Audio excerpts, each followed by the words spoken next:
श्री शिवाय नमस्तुभ्यम, हर हर महादेव।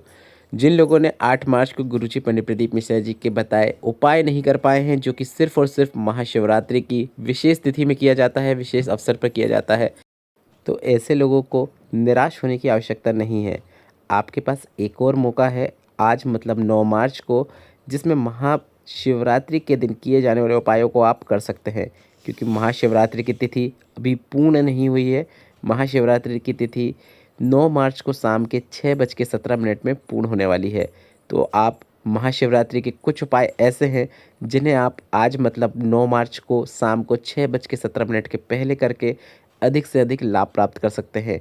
कौन से उपाय कर सकते हैं, कौन से उपाय नहीं कर सकते हैं, इसके लिए आप इस वीडियो को अंत तक देखें ताकि कोई भी उपयोगी जानकारी आपसे ना छूटे।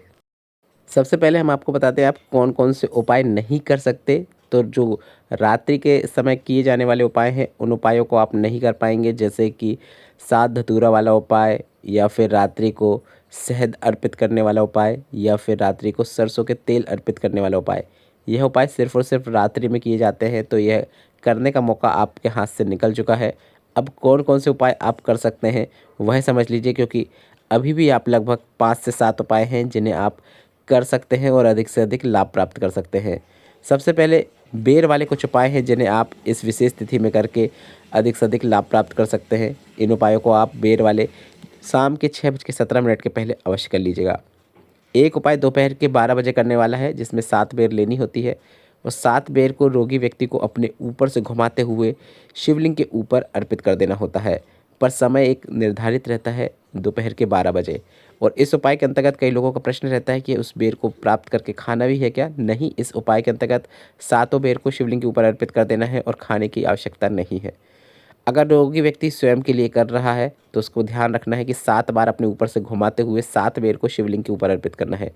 अगर वह स्वयं के लिए नहीं कर पा रहा है, अगर उसके लिए कोई अन्य व्यक्ति उसके लिए उपाय कर रहा है, तो वह उसका नाम और गोत्र बोलते हुए भोलेनाथ से निवेदन करते हुए उसके ऊपर से 7 बार घुमा ले और उस बेर को शिवलिंग के ऊपर अर्पित कर दे। दोपहर के 12 बजे ही किया जाता है, इस बात का आपको विशेष ध्यान रखना है। मतलब अगर आप मंदिर में दोपहर के 12 बजे प्रवेश कर जाते हैं तो उसके बाद आप उपाय कर सकते हैं। बेर वाले 2 और अन्य उपाय हैं जिसमें बेर को खानी होती है, और एक उपाय वह है जो कि गुरुजी ने कल ही, मतलब 8 मार्च को बताया है, जिसमें बेर की गुठली को भी आपको उपयोग में लाना होता है। सबसे पहले हम साधारण बेर खाने वाला उपाय बता देते हैं। इसमें आपको बस ऐसा करना होता है कि अगर शिवलिंग पर बेर अर्पित है तो आप एक बेर वहाँ से प्राप्त कर सकते हैं और उस बेर को खाना होता है। पर अगर शिवलिंग पर बेर अर्पित नहीं है तो आप पहले एक बेर अर्पित कीजिए। बेर अर्पित करने के बाद आप उस बेर को आप देवाधिदेव महादेव से औषधि रूप में प्राप्त कीजिए और उस व्यक्ति को खिला दीजिए जिसे उदर से जुड़ी हुई समस्याएं होती है, पेट से जुड़ी हुई समस्याएं रहती है, गैस एसिडिटी जैसी समस्याएं होती है। मतलब गुरुजी ने पेट से जुड़ी हुई समस्याओं को अंत करने के लिए महाशिवरात्रि पर शिवलिंग पर चढ़ी हुई एक बेर को खाने को कहा है। सिर्फ एक ही खाना है। यह उपाय आप आज दिन भर कभी भी कर सकते हैं। यह उपाय का कोई समय निश्चित नहीं है। महाशिवरात्रि के अवसर पर यह उपाय किया जाता है। अब कल, मतलब 8 मार्च की कथा में गुरुजी ने जो उपाय बताया है बेर की गुठली वाला, वह समझ लीजिए। गुरुजी ने कहा, ऐसा बच्चा जो मानसिक रूप से विकलांग हो, लार टपकती हो, बुद्धि में कमज़ोर हो, या फिर बुद्धि का उपयोग नहीं कर पा रहा हो, उसकी चित्तवृत्ति स्थिर नहीं रहती हो, या फिर कार्य नहीं करती हो, तो यह विशेष उपाय करना है। आपको महाशिवरात्रि में कभी भी एक बेर को शिवलिंग पे अर्पित करना है।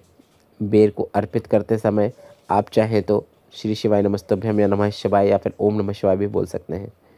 बेर आप उस बच्चे के हाथ अर्पित करवाएंगे तो काफ़ी अच्छी बात है जिसे तकलीफ़ है।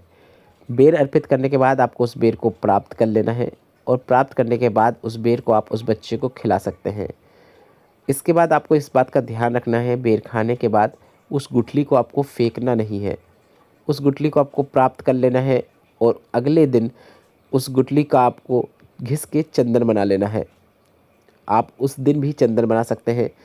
बेर की जो गुठली होती है उसको घिस के ही चंदन बनाने को गुरुजी ने कहा है। घिस के उसका चंदन बना लीजिए और उस बने हुए चंदन को अगले दिन से, उस दिन से नहीं, अगले दिन से, मतलब आप यह उपाय अगर 9 मार्च को कर रहे हैं तो 10 मार्च से, यदि 8 को किया होगा तो आप 9 मार्च से भी करना शुरू कर सकते हैं। अगले दिन से आपको सुबह सुबह उस बच्चे को पंचाक्षर मंत्र नमः शिवाय, षडाक्षर मंत्र ओम नमः शिवाय या फिर श्री शिवाय नमस्तुभ्यम जो बन सके वह बोलते हुए उस बच्चे को थोड़ी सी मात्रा में खिला देना है। ज़्यादा मात्रा में नहीं खिलाना है, आप थोड़ी थोड़ी मात्रा में 15 दिन तक भी खिलाएंगे तो भी पर्याप्त है। एक बात का आपको और ध्यान रखना है कि आप बेर की गुठली का जब चंदन बनाएंगे तो आपको यह नहीं सोचना है कि इसे भी शिवलिंग पर अर्पित करना है। ऐसा बिल्कुल नहीं करना है, क्योंकि बेर की गुठली जूठी हो चुकी है। तो आप जो घिस के चंदन बनाएंगे उसका सीधा उपयोग कर सकते हैं, आपको अर्पित करने की आवश्यकता नहीं है। सीधा आप अगले दिन से थोड़ी थोड़ी मात्रा में उस बच्चे को खिला सकते हैं। बस खिलाते समय आपको भगवान का किसी मंत्र का उच्चारण करना होता है। आपको जो बन सके वह करना है।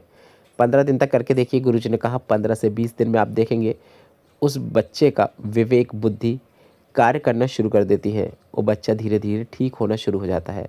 यह उपाय भी सिर्फ और सिर्फ महाशिवरात्रि के विशेष अवसर पर किया जाता है। और महाशिवरात्रि की तिथि अभी 9 मार्च को शाम को 6:17 तक है। तो आप उससे पहले यह विशेष उपाय करके अधिक से अधिक लाभ जरूर प्राप्त कीजिएगा।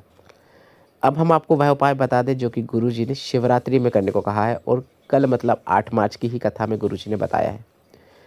इस उपाय को करने के लिए आपको 12 गेहूं के दाने की आवश्यकता होती है। अगर आपको गेहूं की बाली मिलती है तो आप एक गेहूं की बाली से भी यह विशेष उपाय कर सकते हैं। उपाय अब किन्हें करना है यह भी समझ लीजिए। जिनका खुद का मकान नहीं है, खुद का प्लॉट नहीं है, खुद का व्यापार नहीं है, खुद की गाड़ी नहीं है, मतलब खुद का कुछ भी नहीं है, तो उन्हें यह विशेष उपाय करना है। उपाय काफ़ी सरल और आसान है। कैसे करना है अब आप समझिए। इस उपाय को करने के लिए आपको एक गेहूं की बाली की आवश्यकता होगी।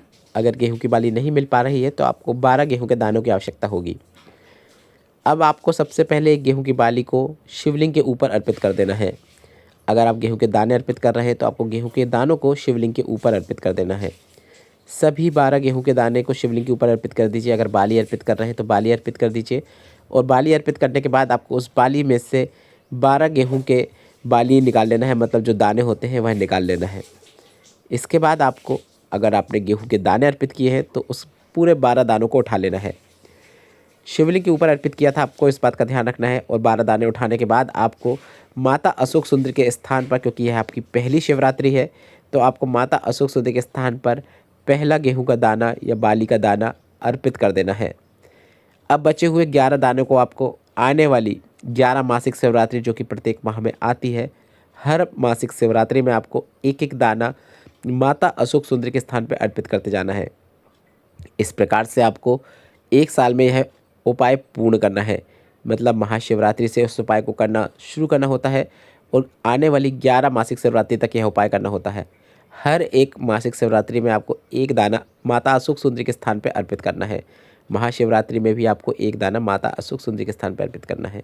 गुरुजी ने कहा अगले वर्ष की महाशिवरात्रि आने से पहले महादेव आपको क्या प्रदान कर देंगे आप स्वयं देखेंगे। अगर घर नहीं है तो घर भी मिलेगा, अगर व्यापार नहीं चल रहा है तो व्यापार भी आगे बढ़ेगा, प्लॉट नहीं है वह भी महादेव प्रदान करेंगे। बस आपको अपनी तरफ से कर्म भी करना है और महादेव पर विश्वास रखते हुए यह विशेष उपाय भी करना है। आपको फल निश्चित प्राप्त होता है। अब बढ़ते हैं अगले विशेष उपाय की ओर, जिसे आप किसी भी 5 शिवरात्रि में करके अधिक से अधिक लाभ प्राप्त कर सकते हैं। यह उपाय आप आज महाशिवरात्रि में भी कर सकते हैं, या फिर आज नहीं कर पा रहे हैं तो आने वाली किसी भी मासिक शिवरात्रि में कर सकते हैं। बस आपको इस उपाय को लगातार 5 शिवरात्रि करना होता है। उपाय काफ़ी सरल और आसान है। आपको किसी पात्र में दूध ले लेना है। आपको तांबे के पात्र में दूध नहीं लेना है, इस बात का आपको ध्यान रखना है। आप किसी कटोरी में दूध ले सकते हैं और कटोरी में दूध लेने के बाद आपको उसमें शक्कर डाल देना है। डाल देना इसलिए कह रहे हैं क्योंकि गुरुजी ने यह नहीं कहा है कि आपको शक्कर मिलाना है। गुरुजी ने कहा शक्कर मिलाने की आपको आवश्यकता नहीं है कि आपने किसी चम्मच या अपनी उंगली का उपयोग करते हुए दूध में शक्कर को मिला दिया। गुरुजी ने कहा है आपको दूध में सिर्फ शक्कर को डालना है।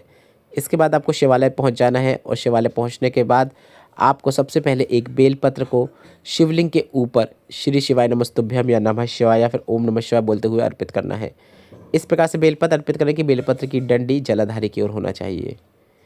इसके बाद आपको इस बेलपत्र के ऊपर वह दूध जो आपने लाया है उसे अर्पित करना शुरू कर देना है। अब आपको दूध जब आप अर्पित करेंगे तो कोई पात्र को आप नीचे रख सकते हैं, क्योंकि आपको थोड़ा सा दूध प्राप्त भी करना है। दूध अर्पित कर दीजिए। इसके बाद आपको वह पात्र जिसमें आपने थोड़ा सा दूध प्राप्त कर लिया है उसे हटा दीजिए और आपको एक कलश जल शिवलिंग के ऊपर अर्पित कर देना है। अब आपने जिस पात्र में दूध प्राप्त किया है थोड़ा सा उस लेकर आपको घर आ जाना है। और घर में प्रवेश करने से पहले आपको मुख्य द्वार में, आपका मुख घर की ओर है, ऐसे में सीधे हाथ की ओर एक बिंदी लगा देना है। इसके बाद गुरुजी ने कहा कि आप चाहो तो अपने घर की अलमारी में भी आपको एक बिंदी लगा देना है, या फिर अपने व्यापार वाले स्थान पर भी एक बिंदी लगा देना है। गुरुजी ने 3 जगह बताई है, आप तीनों में से किसी एक जगह पर उस दूध की बिंदी लगा सकते हैं, या फिर आप तीनों जगह भी दूध की बिंदी लगा सकते हैं। यह विशेष उपाय आप 5 शिवरात्रि करके देखिएगा। गुरुजी ने कहा कितना ही बड़ा कर्जा क्यों ना हो, वह चुकना शुरू हो जाता है। यह विशेष उपाय आप 5 मासिक शिवरात्रि अवश्य कीजिएगा, आपको लाभ जरूर देखने को मिलेगा। अगर आज करना चाहते हैं तो आज भी कर सकते हैं, और आने वाली 4 मासिक शिवरात्रि में करके इस उपाय को आप पूर्ण कर सकते हैं। वीडियो में बताया गया उपाय से संबंधित अगर अभी भी आपके मन में कोई प्रश्न है तो आप कमेंट बॉक्स के जरिए पूछ सकते हैं। श्री शिवाय नमस्तुभ्यम, हर हर महादेव।